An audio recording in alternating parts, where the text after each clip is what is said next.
Hello. I'm making a video for my other channel, Nikki Daisy Redwood. And I'm using this putty here. This is my last putty. I am completely out of Play-Doh and all the other clays and putty, so this is my last putty here. And I have to buy more Play-Doh and mix that in with this, then I can make a nice sculpture out of it. So this here doesn't make a sculpture, this is just like, this is kind of fluid, so it needs Play-Doh to mix into it, then I can form something out of it and it will stay in that shape that I made it in. So that's what I have to do. I have to go to the Dollar Tree store with my mask on. I remember when I first went to the Dollar Tree store with the mask on. That was a spectacle, my goodness. That was before most people were wearing masks. Paul and I were the only ones in the store wearing the masks. And boy, did this one guy get mad at me. My gosh, when was that? That was in February 2020. Gosh, did that guy get mad, He's probably, he listened to the conspiracy people and they made him real mad at the people that wear masks. It's like I'm intruding into his personal life by wearing a medical face mask. Wow, I don't even know where to get started. I just researched some things about Larry Flynt. I'm a total fan of Larry Flynt. I love Larry Flynt. He is amazing, okay? He is a real high-minded, real evolved angel level soul.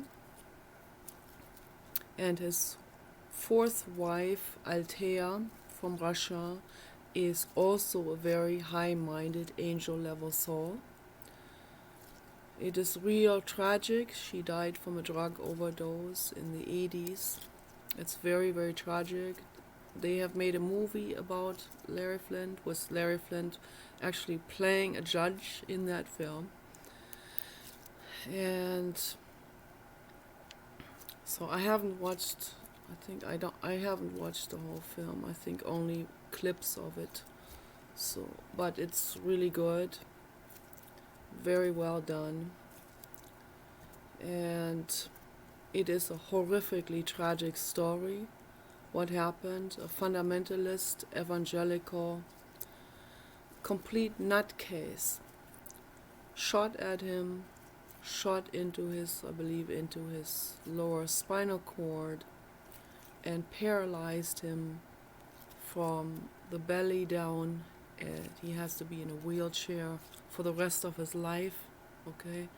This amazing, kind-hearted, compassionate, generous man has to be in a wheelchair because of some total nutcase out there. Someone who has never ever dealt with his mental illness issues, okay? That's why this is an emergency, to help people heal themselves from mental illness. This is an emergency situation because they identify with their religions and then they think this is solid or something. Then they think this is the truth. This is reality. And it's not. It's total indoctrination. That's what religion is doing to people. And they make them crazy. They really make them totally insane, okay? So there are some evangelicals and some Baptists that are very dangerous.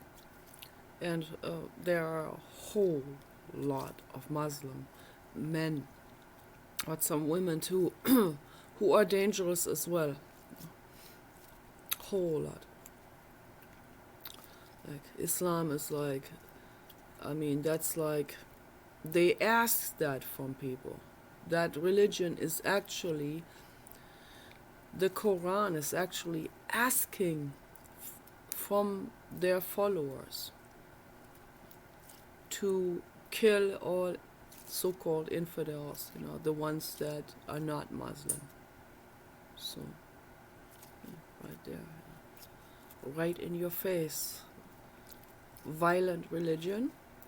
They incarcerated Charles Manson, put him in solitary confinement, which I think is wrong. That is wrong to torture someone like this. Absolutely wrong. Yes, he was a madman, but so are all the Muslim men who think they need to kill non-Muslim people. Okay, equally so. But they're not being locked up. They're not being put into solitary confinement. I don't see psychopathic Christians being locked up in solitary confinement either. So some murderer just needs to say, well, he knows by his Christian God that he is innocent. And then the jury, they all decide, oh yeah, he's a man of God. I mean, I could just rant about this endlessly. It is so totally freaking insane. And yes, that makes me do this here real fast. Yeah, it's just insane. It brings up anger but if we look at it from a higher perspective, we can clearly see what's going on there. These people are absolutely, completely, criminally insane. And Jesus Christ would say they don't know what they're doing. And Thich Nhat Hanh would say we need to have compassion for them. And the Buddha would say we need to send them sunbeams of love because they are suffering. Okay, so they're criminally insane. They're suffering. They're not well. Okay.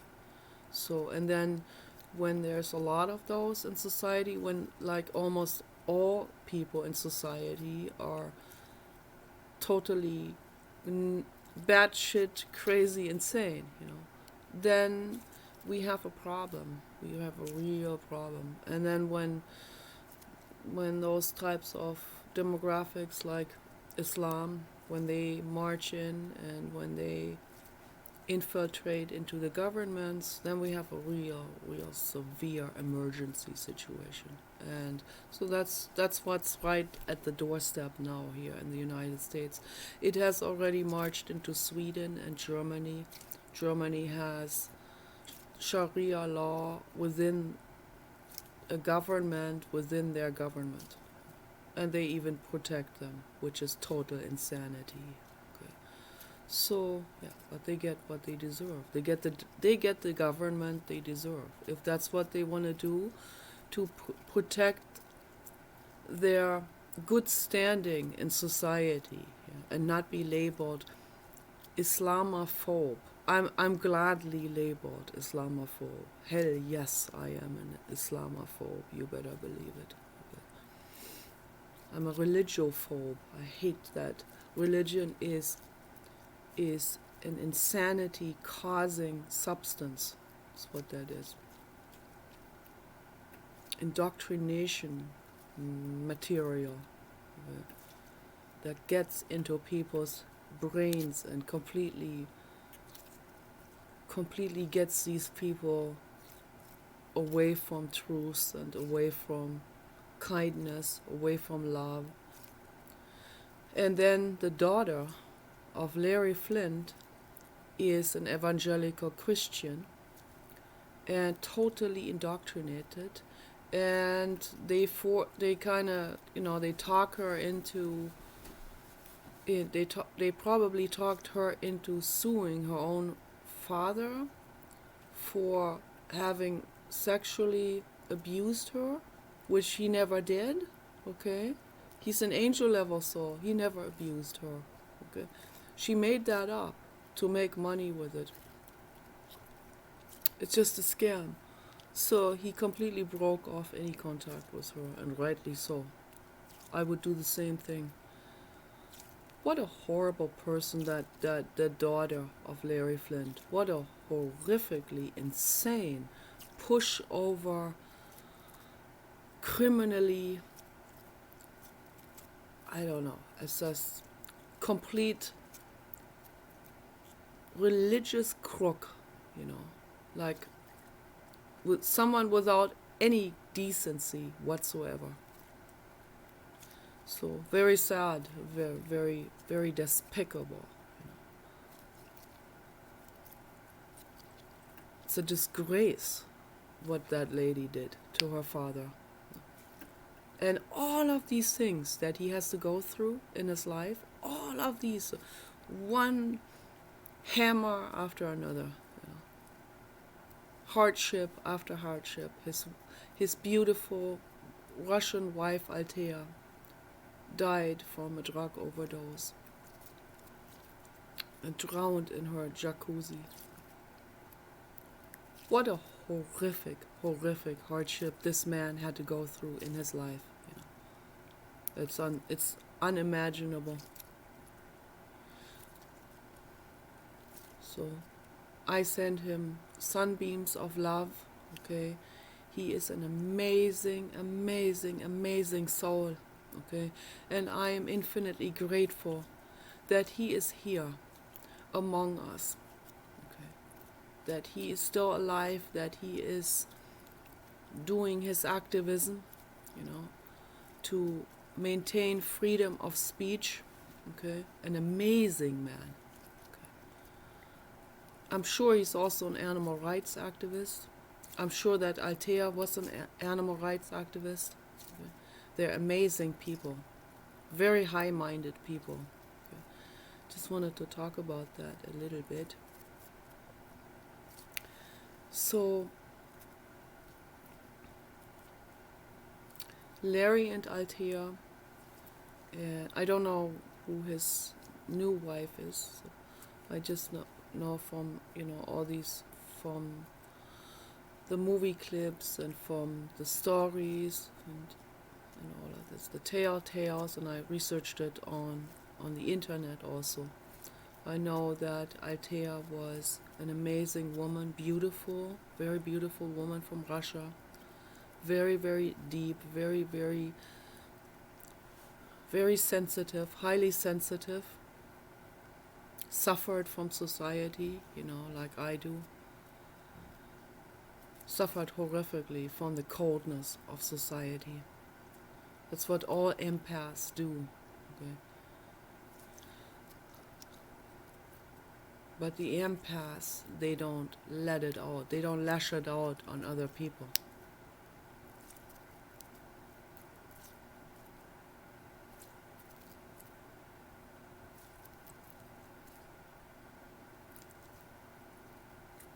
They would never lash it out on other people. They would never act things out on someone else.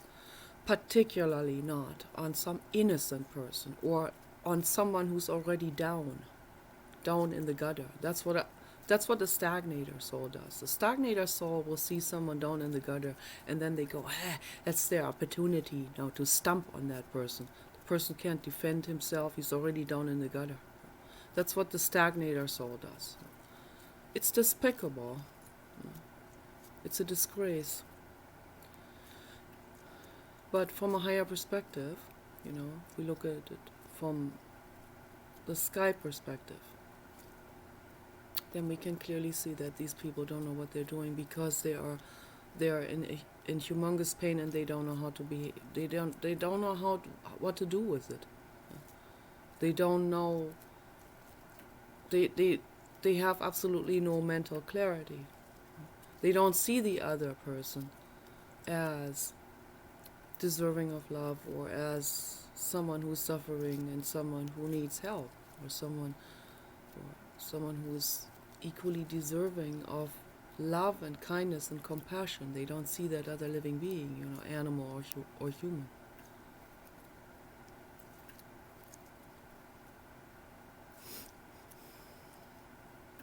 It's very, very, very sad and disturbing, and it's very difficult for me to wrap my head around that. It's very difficult for me to understand someone who does not understand love. And there are some people in the chat room who have come forward with this, and that this is an enormous step for you guys. That's an enormous step to take for a stagnator or a student of life. Those are the first soul levels. That's an enormous step for you to step out of your own shadow, out of your own range, comfort zone, to actually come into the chat room and admit and say that you don't know what love means. You honestly don't know what it means. Okay? You've come from a psychopathic demographic. Your parents haven't given you love. You've never experienced love. You thought love was pornography or masturbation. Thought that's love. That's the heart, we have hearts on our eyes. No, that's lust. Okay, there's nothing wrong with that. It's good, it's healthy. But it's not love. Love can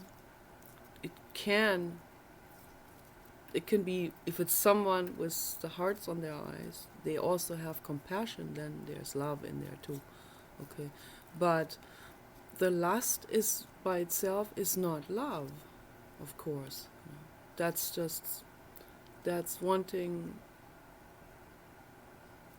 to feel better. It's like a drug addiction, sort of. So it can become like that for some people. Usually men are affected by that really badly. So,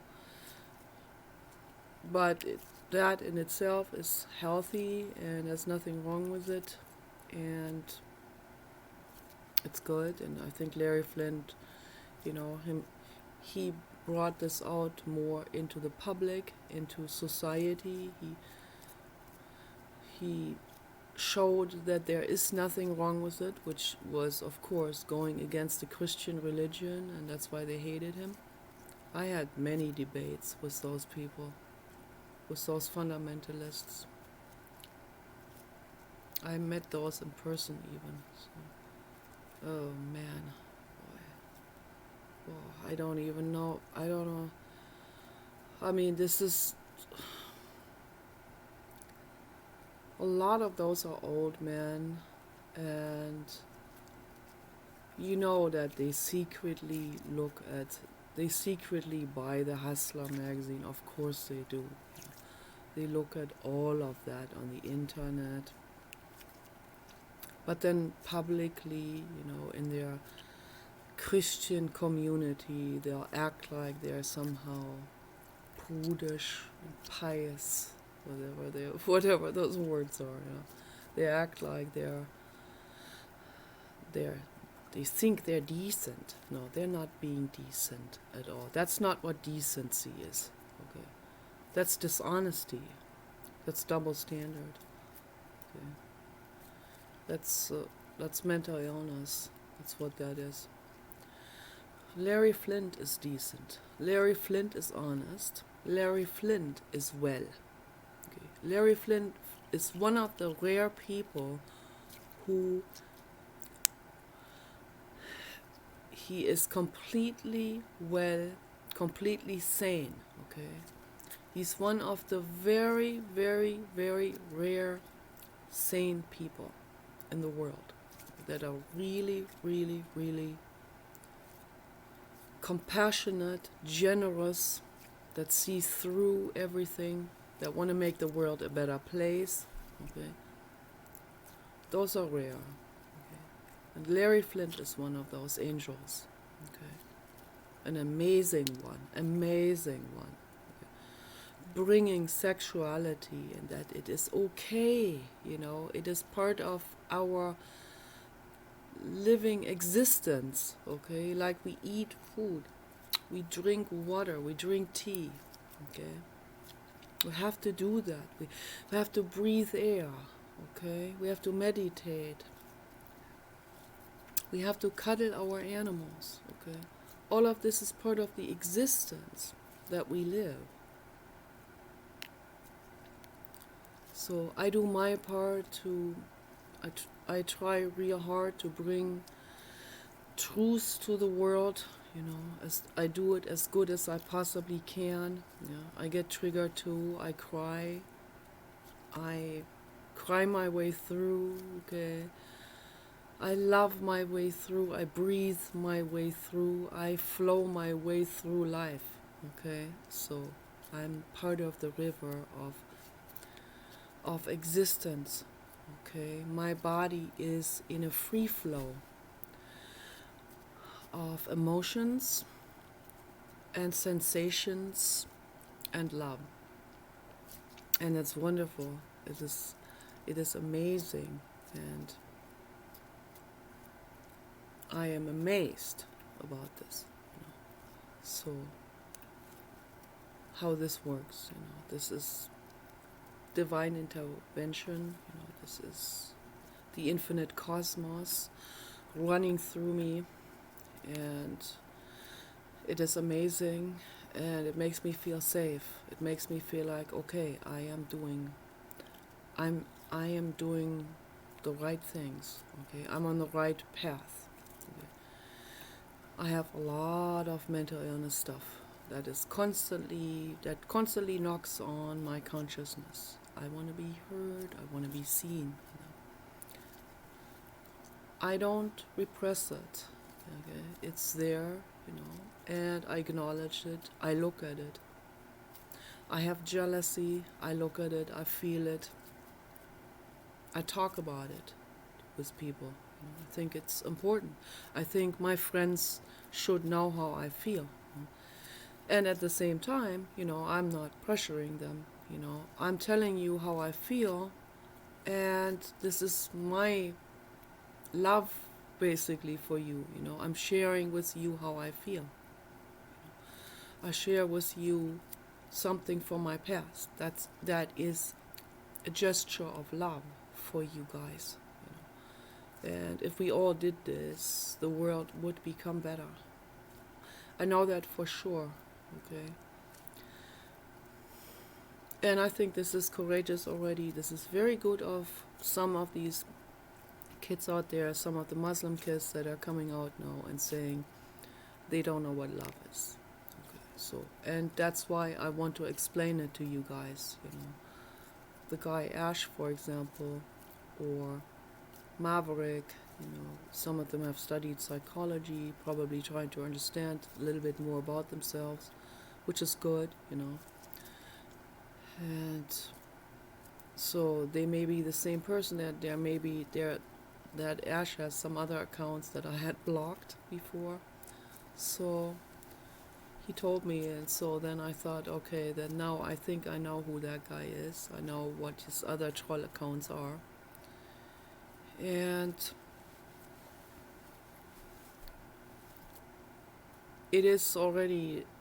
I'm already bending myself out of proportion a little bit, like this here, to accommodate these people, because what I really want to do is block all of them. I want to block all Muslims. I want to block everyone who adheres to Sharia law and these ridiculous, insane things that they ask from people. Sharia law doesn't like dogs, and then the followers, they will latch onto this and they think this is somehow okay to not like dogs. That is not okay. That is not okay at all. Okay, not at all. So it is, for me, it is a bit of a mind bender, to say the least, to allow these people in there. Once they start talking against dogs, or saying violent things, I have to block them. I have no other choice. Okay? But if you can manage not to hang out your shit religion in the chat room, then I will tolerate you in there, and I will even be willing to have an honest, but only an honest, written interaction, written conversation, okay, with those people. I am willing to listen to your stories, okay? I'm willing to listen to you if you come in there with an honest mental state. And if you are willing to introspect and look at your religion from the sky perspective and see it for what it actually is. It is violence. See it as that. Recognize it as that. And question it. Okay. Do that for yourself and do this for the dogs. Do this for all beings, all animals, all humans. Okay. Do this to make the world a better place. That is your first step.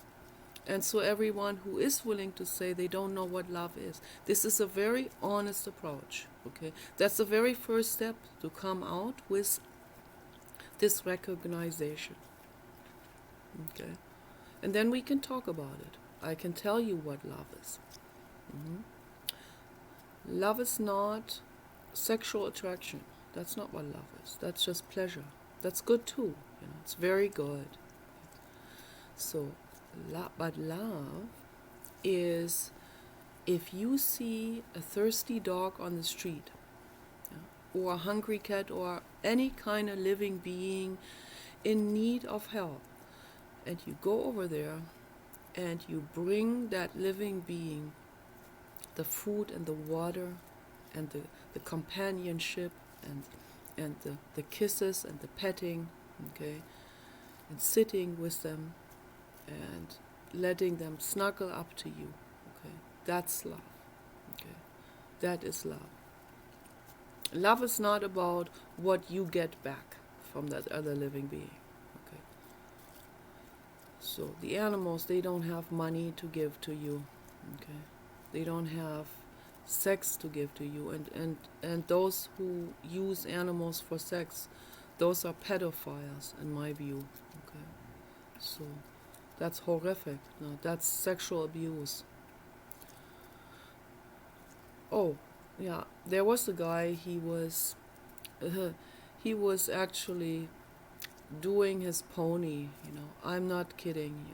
There was a guy like this. There are some stories, some bizarre stories. I think Vice made a documentary film on those people.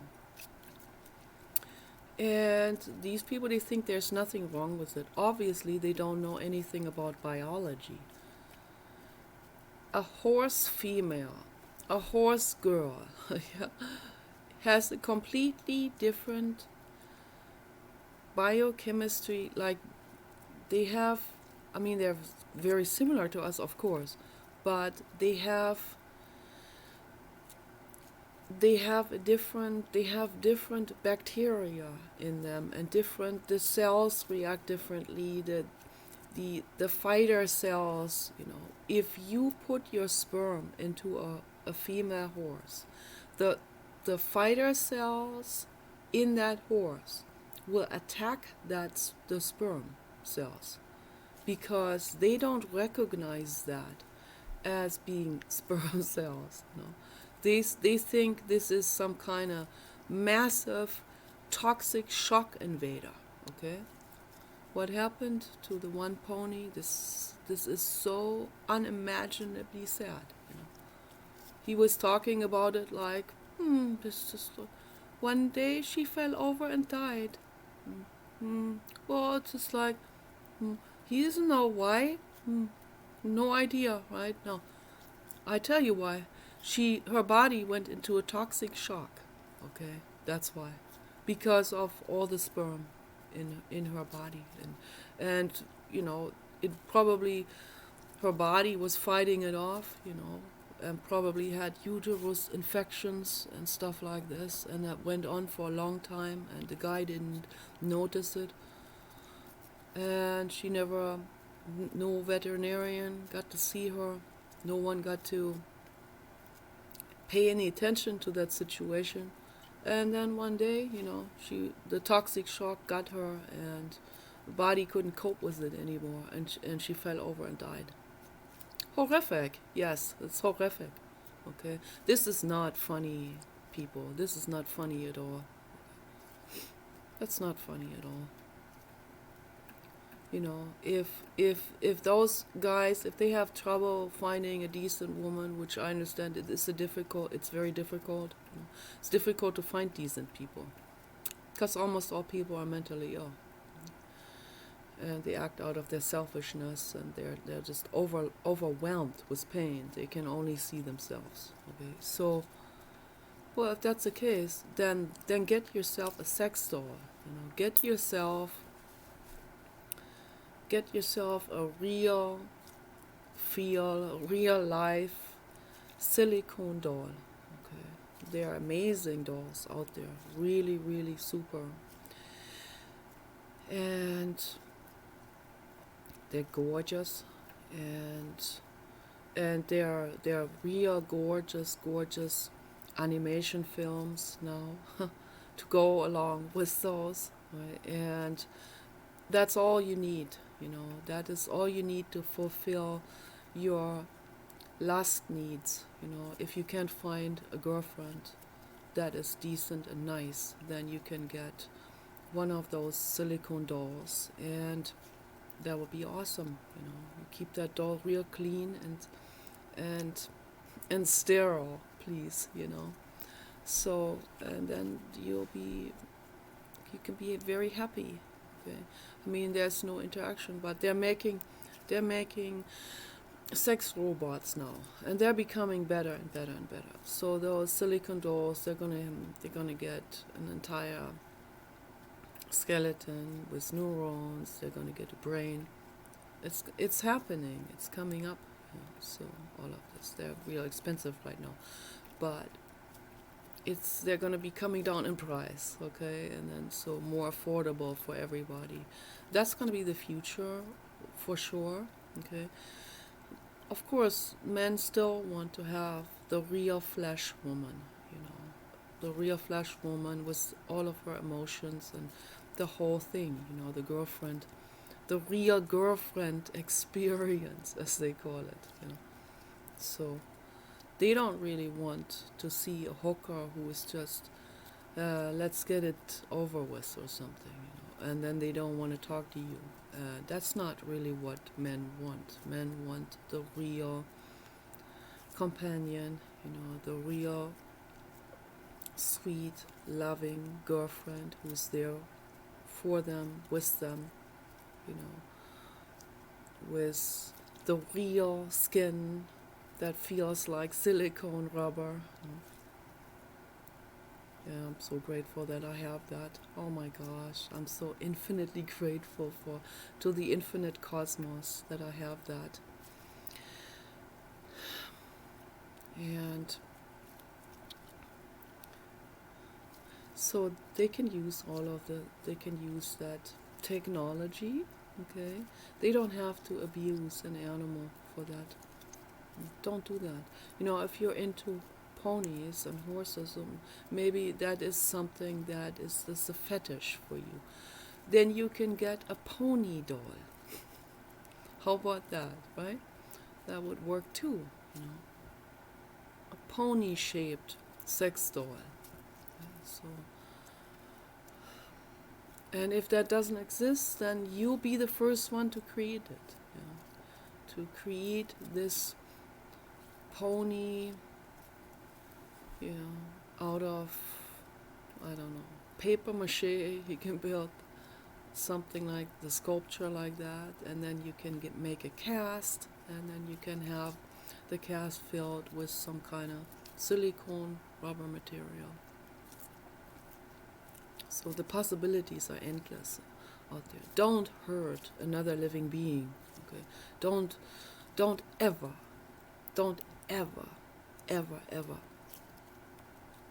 do sexual abuse on animals or children. Okay. Leave animals and children alone. Okay. Let them live their lives. Okay. A female horse is receptive, and her body accepts the sperm from a horse. Okay. Maybe from a zebra too. So that will be still okay. Okay. They're close enough genetically. any other sperm, the body will recognize that as an invading agent, as a toxicity, as a virus, okay, as a bacterium or a mold, as a pathogen, okay. So, and then the white blood cells and all of the T cells, all of the fighter cells, they will go in there and they will attack that like there's no tomorrow, you know. And then when it just gets way too much and they just can't keep up anymore with the invasion of these other entities into the body, then body goes into toxic shock. So that's a fact.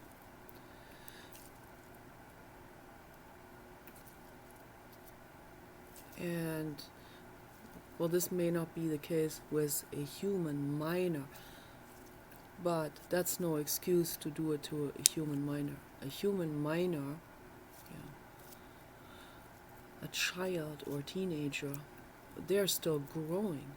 They're still sorting things out.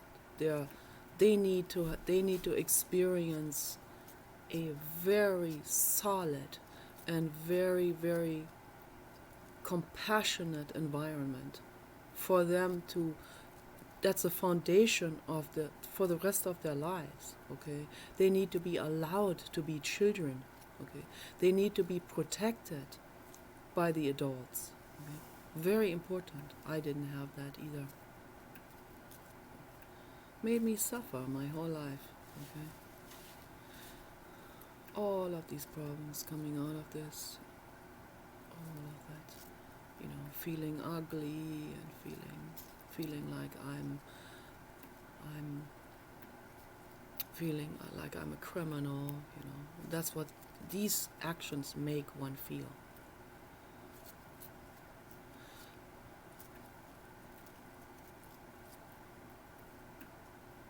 Horrible.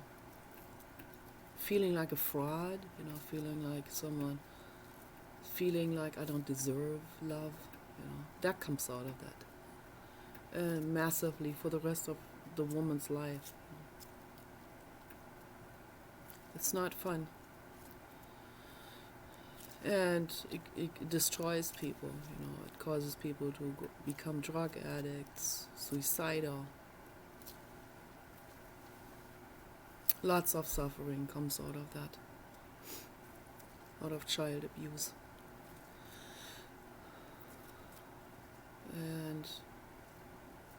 And I believe that I have been abused at a very early age.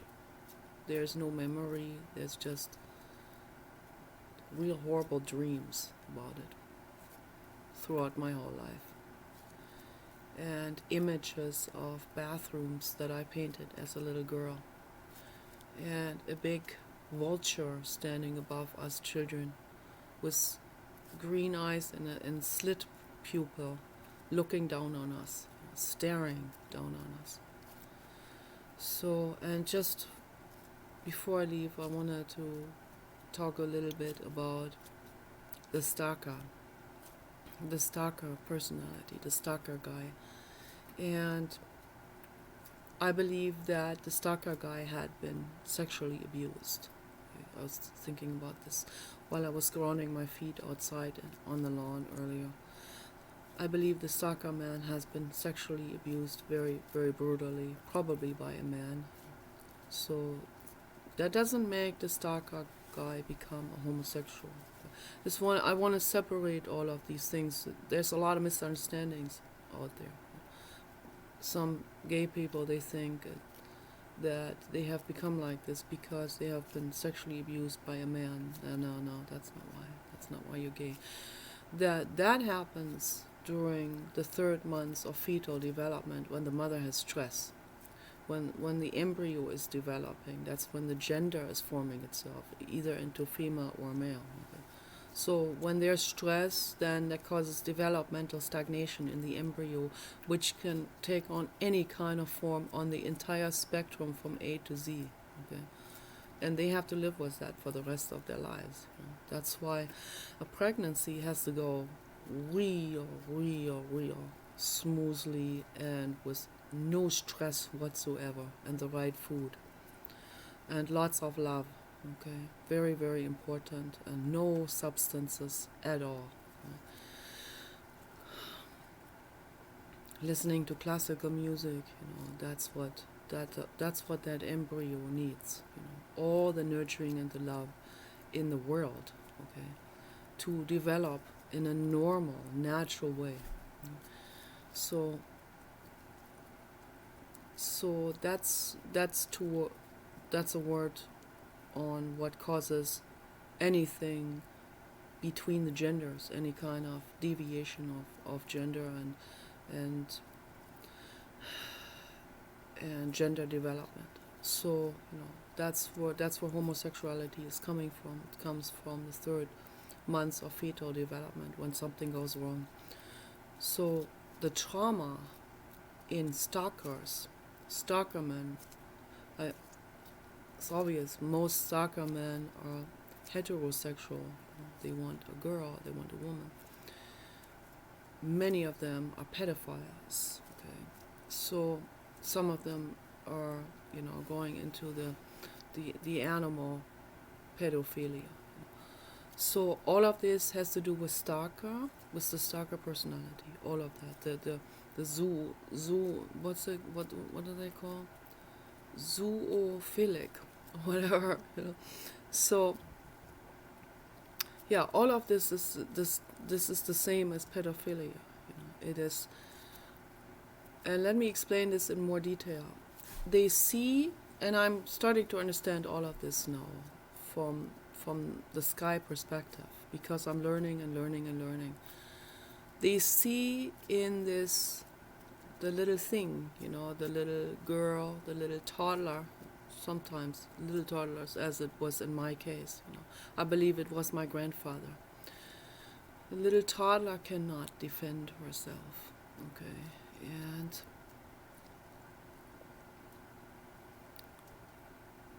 my therapist Leslie at the Primal Center talked about this. She had that too, that same trauma. And so when she sees a photo of a little baby with the back towards the camera, then that triggers that enormous pain. And when I saw her talk about this, when I first came to the center in 1992, in group therapy, when I saw her talk about this, I could immediately relate to that. And I thought, wow, there's something happening in my life as well, in the same way. Okay. And that's the earlier that trauma happens, the more messed up the person becomes later on in life. Okay. The more difficult it becomes to sort this all out. Okay. And be and appear like a complete conundrum to other people. Appear like a girl like me, growing up, wanting to be tough, for that reason, so that this kind of hurt never happens again. Wanting to be tough to the point where I would only wear men's clothes, so that this would never happen again. A skirt to me, I would be running away screaming if someone offered me a skirt. I'd like, no. That feels yucky. That feels icky. That feels like I would feel like a pushover. I would feel vulnerable. Okay, and that comes from that childhood abuse. It's awful bad, brutal. Okay, it took me my whole life to finally wear more feminine clothes and embrace that girly girl that I actually am, the total girly girl. But the tough facade is always there, is always within reach, and I'm working on it, little by little. I'm working that out now. So brutal. And I think that the stalker men have also been sexually abused, and usually by men, of course, but when they are biologically straight, then of course they're not going to act that out on boys. Only homosexual men act that out on boys. Okay? So this has to be sorted out so that people understand where the homosexuality comes from intrauterine, comes from embryonic developmental problems. You know? So the straight stalker man has most likely been abused by a man, because it is usually men who abuse. Okay. And abused by homosexual men. Okay. So, but he himself is straight, and he will then let it out on the girls in that sense, because that's his biology. So the stalker man, and in rare occasions it could have been the mother, it could have been a woman too. So there are some very sick fuck women out there too, and men, they are messed up. So they're all messed up. You know? So the stalker man is afraid of an intimate relationship.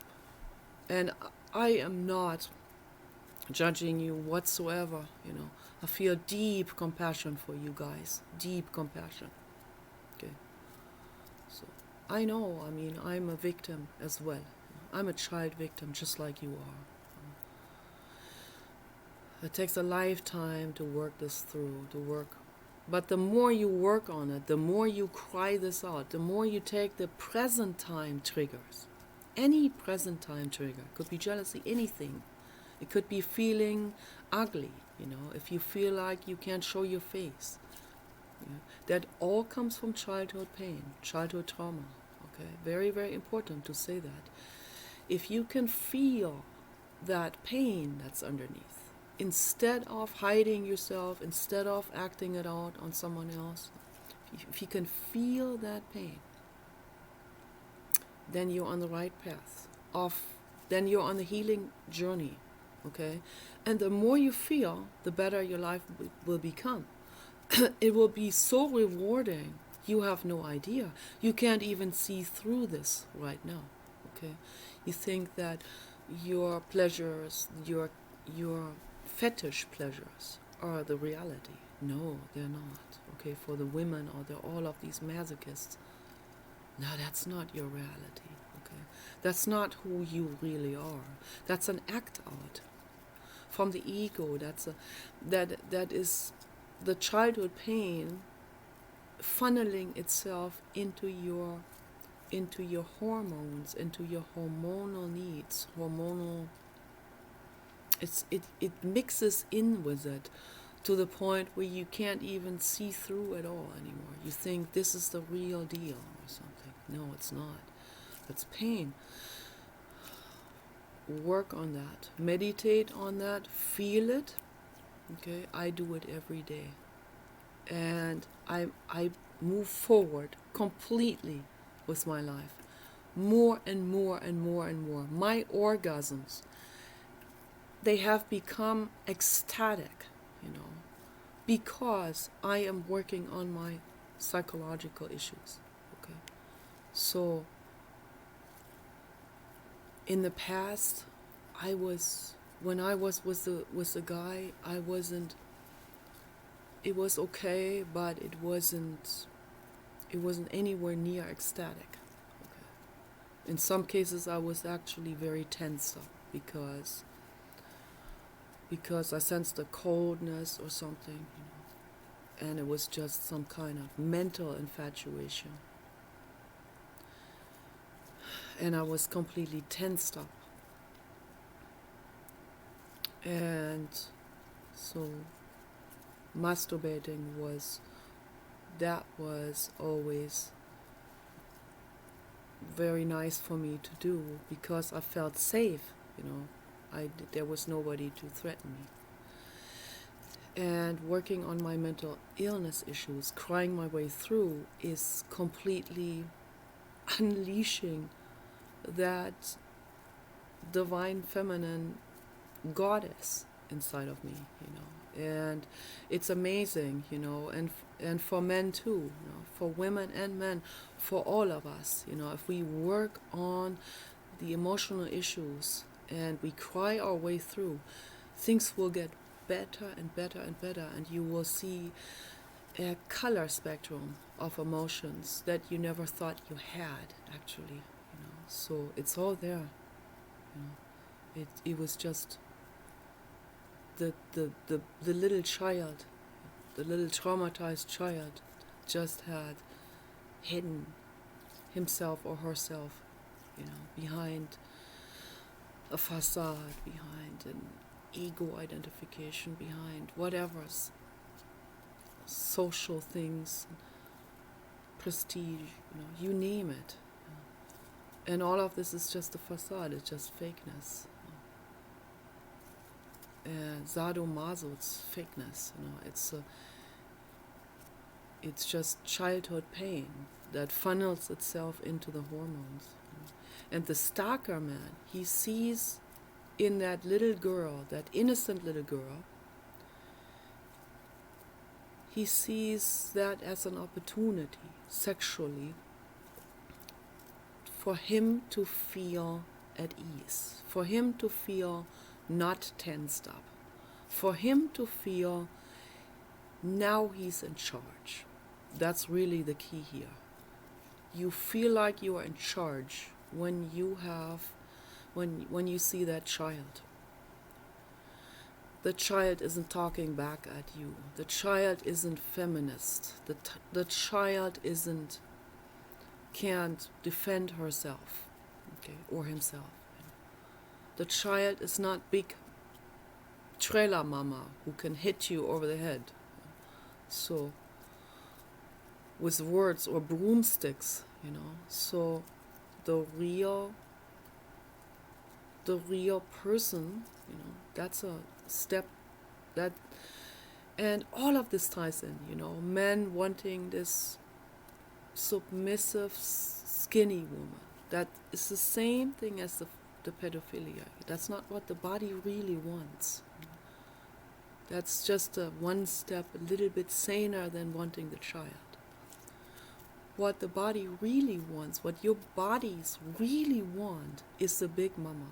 Okay, that's the truth. It is the big mama with the big hips. Okay? That's what you really want, and the big boobs. So, and I have that. Okay, and that's why you're running away screaming. Because it's scary, and I also have that compassion, and I am turning around and I say to you, hey, you've been looking at me, let's go have a tea together. And you go, ah, I'm running, you know. So, because then you don't feel in charge. You feel like Big Mama is in charge. You know? It's scary. Brings up childhood trauma. Get at that. Okay? Work on that. You will be amazed how amazing your life will become. Okay? So I'm doing it. I am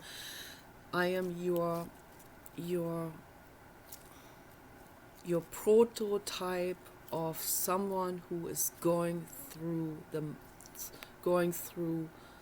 the entire childhood pain, childhood trauma, all the triggers. I face it all. Okay, so I hope to be an inspiration for people. Okay, you guys take care.